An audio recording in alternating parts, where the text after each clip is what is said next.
조갑자 TV 시청자 여러분 안녕하십니까? 2020년 1월 1일 오후 5시 59분입니다. 새해 복 많이 받으시고 이승만 광장에서 기적을 만들어내기를 바랍니다. 저도 사실 보도에 입각해가지고 시시비비를 가리는 언론 본래의 역할을 하면서 한반도가 처한 상황에서 가장 중요한 북한 노동당 정권과의 대결, 이념 전쟁, 그 한복판에서 사실과 논리로서 자유를 지키는 일에 저의 부족한 능력을 보탤 생각입니다. 많은 시청을 부탁드리고 구독 버튼을 눌러주시기 바랍니다. 그리고 커뮤니티에도 많이 참여해 주시기 바랍니다. 올해 들어와서 제가 커뮤니티에서 좀 글을 올리고 서로 토론하는 그런 소통의 장소를 마련했습니다. 신년사가 여러분들 입에서 쏟아져 나오고 있습니다. 제가 소개해 드린 것은 윤석열 총장의 어제 신년사였습니다. 오늘자로 2일자로 낸 신년사 아주 내용이 좋았습니다. 자유 그리고 헌법, 국민 요 세 가지 키워드를 써가면서 검찰이 자유민주주의와 시장경제의 수호자가 되겠다. 그리고 약자를 보호하겠다. 그리고 헌법과 국민을 가장 소중한 가치기준으로 삼겠다라고 했습니다. 문재인 대통령이 그런 연설을 했으면 얼마나 많은 국민들이 오늘 마음이 편해지겠습니까? 사실은 윤석열 총장이 신년사 수준으로는 대통령입니다. 말은 그 사람의 수준입니다. 말을 보면은, 문장을 보면은 거의 80% 이상의 정확도로서 그 사람의 생각, 수준, 행동을 알 수가 있습니다. 자, 또 하나의 신년사를 소개해 드리겠습니다. 김명수 대법원장의 신년사입니다. 일단 제가 읽어 드리겠습니다. 사법부는 과거의 잘못된 제도와 관행을 바로잡고 국민을 위한 사법부로 거듭나기 위한 노력을 꾸준히 지속해 나가겠습니다. 특히 대법원장의 권한 분산과 사법 관료화 방지의 요체라 할 수 있는 사법행정회의의 신설, 고등법원 부장판사 승진 제도의 폐지 등이 입법을 통해 반드시 결실을 맺을 수 있도록 노력할 것입니다. 상고제도의 개선, 정관예우 방지 등 여러 개혁 작업도 함께 추진함으로써 사법부를 재판 중심이라는 원래의 자리로 되돌리기 위한 노력을 계속하겠습니다. 새해에는 성심을 다하는 좋은 재판으로 국민의 기대에 보답할 수 있도록 하겠습니다. 어떠한 재판이든 그 안에는 누군가의 삶이 녹아들어 있고 그 삶의 무게에는 경중이 있을 수 없다는 사실을 잊지 않겠습니다. 그 무게를 헤아리는 따뜻하고 성의 있는 재판을 통해 분쟁으로 법원을 찾았던 국민 여러분이 조금이라도 빨리 본래의 평온한 삶의 터전으로 돌아가실 수 있도록 최선을 다할 것입니다. 사법부는 새해를 맞이해 새로운 각오와 굳건한 사명감을 바탕으로 다시 발걸음을 시작하겠습니다. 좋은 재판을 위해 성심을 다하고 국민들의 평가에 겸허하게 귀 기울이며 정의롭고 독립된 법원을 만들기 위해 뚜벅뚜벅 나아가겠습니다. 사법부 구성원들의 진심과 노력을 관심 있게 지켜보아 주시고 저희의 노력이 소중한 결실을 맺을 수 있도록 따뜻한 격려와 응원을 해 주시기를 간절히 바랍니다. 어떻습니까? 여기에 윤석열 총장이 강조했던 용어가 여기는 없습니다. 대법원장의 신년사에 헌법이 없어요. 헌법의 가장 소중한 가치인 자유민주적 기본 질서를 지키겠다 하는 내용이 없습니다. 자유시장경제, 자유민주주의에 대한 언급도 없습니다. 법치주의를 수호하겠다는 말도 없습니다. 아주 잔챙이 같은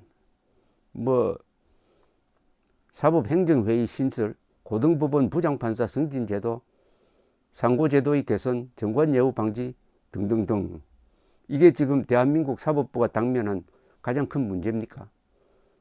가장 큰 문제는 뭡니까? 김명수 대법원장이 들어서 가지고 좌파 정권과 손잡고 문재인 대통령의 부하 노릇을 하면서 수많은 의로운 판사들을 검찰 수사 앞으로 밀어붙이고 드디어 전임 대법원장을 구속시키고 그리고 엉터리 재판으로 징용공 판결 같은 엉터리 재판으로 한일 그리고 더 나가서 한미 외교관계까지 망치고 100년 전쟁에 대한 판결로 이승만 박정희를 역적 친일파로 모는 방송을 하도록 허용함으로써 역사도 망치고 교육도 망치고 그리고 이 정치 사안에 관한 한 일방적 편파 재판, 편파 구속 영장 판단을 통해서 온 국민의 상식 있는 온 국민의 지탄의 대상이 되어 있는 김명수 대법원장이 한 이 연설은 꼭 법원 서기 정도 사법수사 수준이면은 제가 사법수사와 법원 서기의 수준을 낮게 평가해서가 아니라 그 다루는 소재의 경중을 따집니다. 그 정도의 이야기를 하고 있습니다. 여기에는 김명수 씨의 헌법관이 들어있지 않습니다.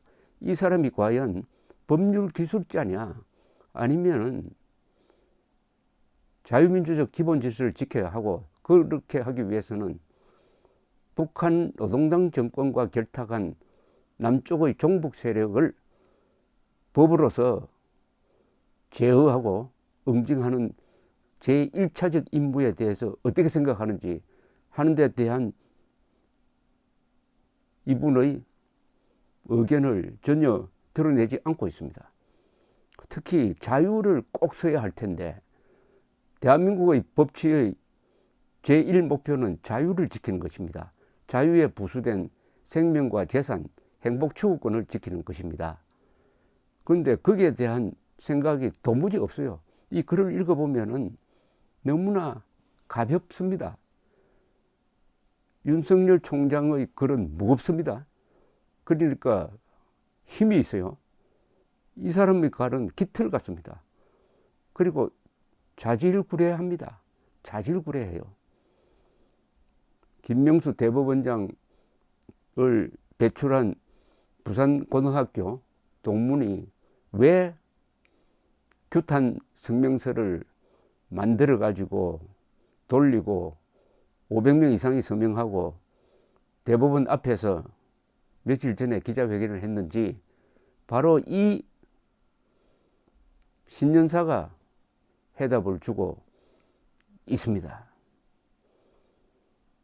지금 김명수 대법원장이 이념 편향적 판사들에 둘러싸여 가지고 본인도 그런 생각을 갖고 있지만은 이 재판의 공정성 그리고 재판에 대한 신뢰성을 앞장서서 파괴하고 있습니다.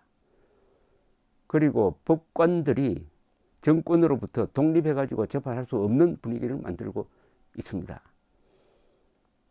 이분이 양식이 있는 분이라면은 오늘 신년사에서는 말장난으로라도 우리 대법원은 삼권 분립의 한 축으로서 권력으로부터 독립하고 또 권력을 견제하는 민주주의 본연의 역할을 수행하겠습니다 하는 정도의 이야기는 여기 들어가서야 안 됩니까? 그런데 어떻게 신년사에 사법행정회의의 신설, 사법행정회의 하면은 이걸 누가 주도를 합니까? 김명수 대법원장과 같은 결의 이념을 가지고 있는 편향된 사람들이 좌지우지하는 것 아닙니까? 고등법원 부장판사 승진제도 폐지가 일반인들하고 무슨 상관이 있습니까? 이게 참 우리 법치주의가 걱정이 됩니다. 이런 수준의 대법원장을 갖고 있다는 것은 이 대한민국의 불행이고 국민에게는 어떻게 보면 재앙입니다. 이런 부하 행사하는 대통령의 부하 행사하는 지금 문희상 국회의장, 김명수 대법원장, 문재인 대통령은 삼권 분립의 3대 수장으로서 서로 견제를 해야 됩니다. 서로 결탁하면 안 됩니다. 그런데 지금 새 수장이 완전히 한 덩어리로 움직이고 있습니다. 대한민국이 그러니까 독재로 가는 거죠. 삼권 분립이 작동하지 않으면은 그 왕입니다. 왕. 대통령이 아니라 왕입니다. 왕.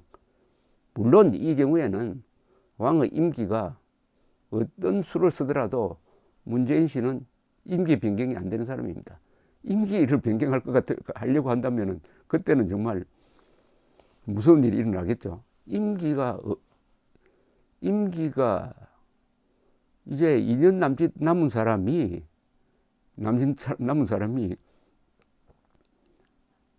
임기가 없는 왕처럼 행세하는데 놀랍게도 국회의장과 대법원장이 그 사람을 따라가고 있습니다. 공동 운명체가 되고 있습니다. 어제 윤석열 총장의 신년사를 읽고 가슴이 좀 뿌듯했던 사람들은 대법원장의 신년사를 읽고 냉소, 경멸 또는 원한의 표시를 했지 않을까 생각이 듭니다. 정치인이 또는 공직자가 타개해야 할 두 가지가 있습니다. 경멸을 받는 것과 원한을 사는 것입니다. 지금 문재인, 문희상, 김명수 세 사람은 그 두 가지 업을 쌓고 있습니다. 감사합니다.